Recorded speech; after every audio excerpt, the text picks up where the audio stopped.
If you watched our video on definiteness, you already know when to use the.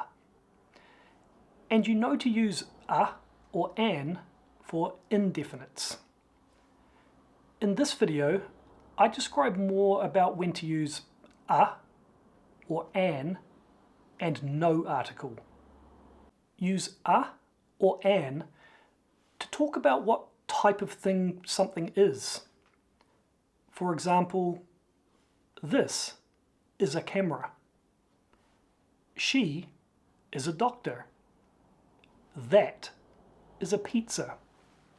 If you are talking about two or more things, use no article. This is a camera.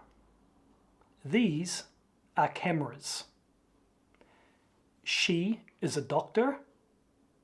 They are doctors. That is a pizza.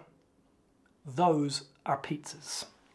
And if you are talking about a non-count thing, such as a material, also use no article. It is salt. That is glass. This is water. Remember that if you expect the other person to know which one you mean, use the, not a. Use a or no article to describe the type of thing you mean. You don't expect the other person to know which one you mean. We hope you enjoyed this video, and we'll see you next time.